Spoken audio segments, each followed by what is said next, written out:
Everyone and welcome back to my channel. तर आज आहे clean and organize with me चा एपिसोड नंबर 7 आणि यामध्ये मी तुम्हाला दाखवणार आहे माझे कांदा बटाटा स्टोरेज. तर आपण ते क्लीन करूया आणि सोबत ऑर्गनाइज पण करूया. चला तर मग व्हिडिओला स्टार्ट करूया. सध्या काही असे आहे हे स्टोरेज. याला क्लीन करून बरेच दिवस झाले आहेत.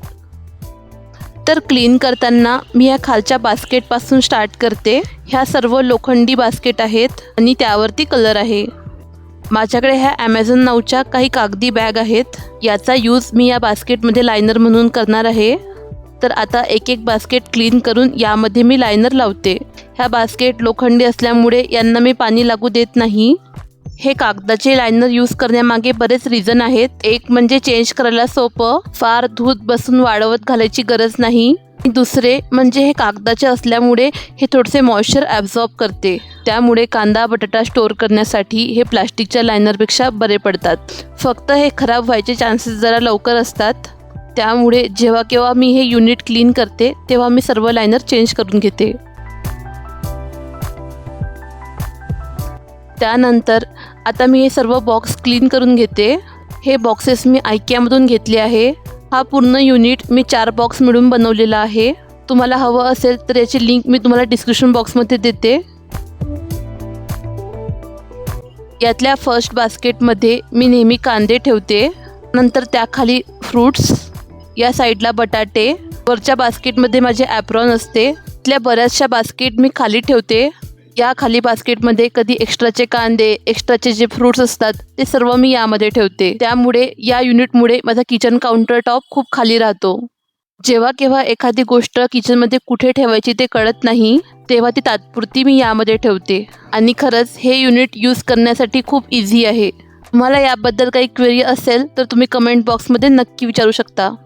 त्यानंतर आता याचा टॉप मी क्लीन करायला स्टार्ट करते. हा कॉर्नर माझा खूप आवडीचा आहे.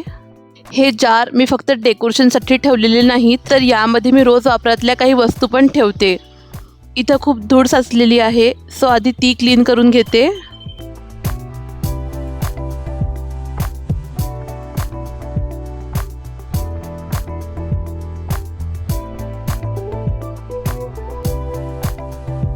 हा मोठा जार मी आधी लोणची ठेवण्यासाठी घेतला होता, पण आम्ही एवढी लोणची खात नाही. त्यामुळे मी यामध्ये असे पॅकेट स्नॅक्स ठेवते. चिप्स, चोकोस, मुसली सर्व यामध्ये असते. त्यानंतर हा दुसरा जार, हा पण लोणची ठेवण्यासाठी घेतला होता. आम्ही लोणची खूप कमी खातो आणि यामध्ये बरेच दिवस राहिल्यामुळे ते खराब व्हायचे. सो यामध्ये मी छोटे छोटे पॅकेट ठेवते, जसे की आवळ्याचे किंवा कुठल्या कॅन्डीचे वगैरे. त्यानंतर इथं मी हा एक वुडन ट्रे ठेवला आहे. इथं मी स्नॅक्ससाठी एक बर्नी ठेवते. त्यात जे काही स्नॅक्स बनवते ते मी यामध्ये भरून ठेवते. इथं ठेवलं की ते डोळ्यासमोर दिसते आणि लवकर संपते. त्यानंतर या बॉक्समध्ये काही सप्लिमेंट असतात, जसे की इलेक्ट्रोलाइट्स, आयर्न, कॅल्शियमच्या सप्लिमेंट ज्या रोज घ्यावं लागतात. सो त्या इथं ठेवल्यामुळे रोज घ्यायला लक्षात राहतात. त्यानंतर इथं असतात ग्रीन टीचे पॅकेट्स. हे काही स्टिविया स्वीटनर आहेत. यामध्ये मॉन्क फ्रूट शुगर आहे. ह्या सर्व गोष्टी मी इथे ठेवते. कधी पण पटकन घ्यायला इझी पडतात. इकडे मी एक विजन बोर्ड टाईप बोर्ड बनवला आहे, तो इथं ठेवते. आता आपण बघूया वरचे शेल्फ. हे शेल्फ मी फर्निचर बनवतानाच लावून घेतले होते. तेव्हा कार्पेंटर फ्रीमध्ये लावून देतात, नाहीतर नंतर 500ला एक मिळतो. वरती मी प्लास्टिकचे लायनर ठेवल्यामुळे हे फारसे घाण झाले नव्हते.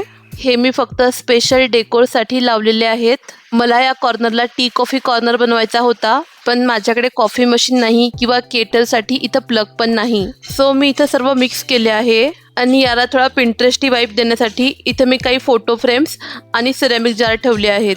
पुढे जर मला इथं इलेक्ट्रिक प्लग काढता आला तर मी इथं नक्कीच एखादी कॉफी मशीन ठेवणार. आणि यातला जो टी पॉट आहे त्यालासुद्धा मला कलर करायचा आहे. तो मी एका लोकल शॉपमधून घेतला होता. त्याची प्रिंट मला तेव्हा आवडली नव्हती, पण तो मला खूप स्वस्त पडला होता. सो मी तेव्हाच ठरवले होते की याला मी कलर करणार किंवा यावरती छान डेको पॉश करणार. या साईडला या फ्रीज मॅग्नेटमुळे इथं खूप क्लटर वाटत आहे. त्यामुळे मी हे फ्रीज मॅग्नेट फ्रीजच्या दुसऱ्या साईडला लावायचं ठरवलं, जेणेकरून ही जागा थोडीशी नीट आणि क्लीन दिसेल.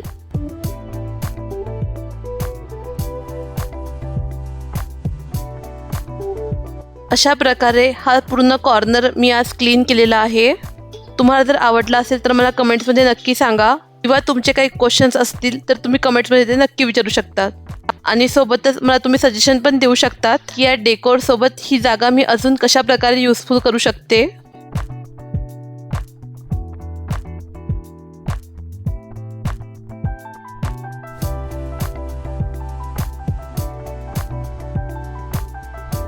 आणि आजचा व्हिडिओ आवडला असेल तर माझ्या व्हिडिओला लाईक करा, शेअर करा आणि माझ्या चॅनलला सबस्क्राईब करा.